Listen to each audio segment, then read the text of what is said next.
Our next guest visited PWU to meet President Kiko, as he said, with news about a PWU alumna living in Israel. From that initial meeting came today's event, but let him tell you more about it.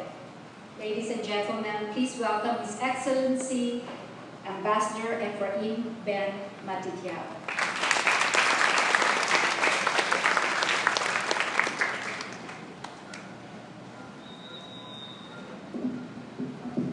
I think I'm going to try this one. Good afternoon, everybody, and Professor Benitez, President of the PWU, distinguished guests, as the Rabbi, Jewish community, my colleagues from Manila and also from Bangkok, and especially I look around, I see the students of PWU, and indeed, I feel that we are walking in what we call a time warp. It's kind of, how to put it, it's time traveling back to the future and sharing some memories that are incredibly important. In our tradition, we say that the future starts yesterday. If you don't know your past, you can hardly create a future. Some say that if you are stuck in the past, you cannot create a future.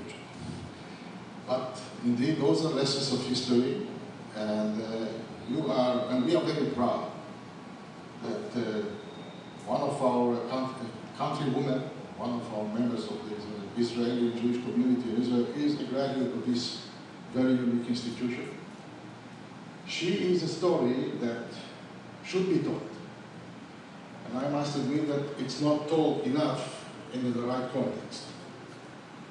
And for the young generation of PWU, for them I'm sure it's going to be a totally new story in their lives. We have to remember that there were days where freedom and joy and happiness and smile were not so easy to acquire. And many people of the Jewish communities of Europe, back in the 30s, on the eve of World War II, were looking for a shelter, were looking for a new home to escape certain deaths. Those were dark days, the darkest days in human history, and the highest moral challenges. And interestingly enough, those nations who consider themselves enlightened nations fell into darkness, the deepest darkness possible. And they suffered in those days the biggest moral collapse, their biggest moral collapse in history. And that was World War II. Interestingly enough, on the other side of the globe, far away from Europe, there was no nation without any pretension of any superiority, but actually they won the biggest moral victory. Because there was a president with convictions, with a clear moral compass, who led this nation to do the right thing. To do the right thing was not easy. Unlike today, when we have more humanitarian challenges, we embark on planes, we come over, we help, and everybody is mobilized to help. In those days, nobody wanted to help. So there was no question that the humanitarian crisis cannot be answered by easy choices. President Manuel Quezon made a different choice, and because of his very noble action and deeds, Philippines opened its gates to Jewish refugees. By that, Philippines saved their lives. 1,300 people were saved by the Philippines at that time. And what's more interesting, it was not just the noble act of an individual, it was also the noble act of the Filipino people. Because the person you are going to meet, an alma mater of yours, she was the same age of the students, she found here a home, a caring home, and a friendly home, and she was received here as your own. And those fond memories are actually the backbone and the foundation of her future. After this school, she continued her life to many accomplishments and many humanitarian accomplishments. Her story is fascinating.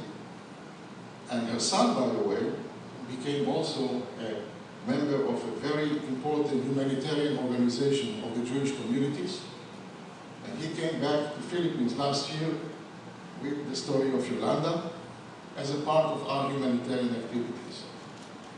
So, to sum it up, for us Israelis, and I think the Jewish world, we have 1,301 good reasons to thank you, Philippines, and you have 1,301 good reasons to be a very proud nation in the face of family of nations. And when people ask me, what's the one for? Because 1,300 were saved. The one is actually the vote of Philippines in 1947 in the UN on the issue of the establishment of the State of Israel. Philippines was the only nation in Asia that voted for Israel. So this is the background of our story, the background for your discussion today. And I'm sure that we are going to have an exciting event when we are going to see Margot coming back to Philippines. So that's going to, although it's digital, but maybe it's going to pave the road for her to come back, also physical. Thank you very much, and thank you all of you for being here.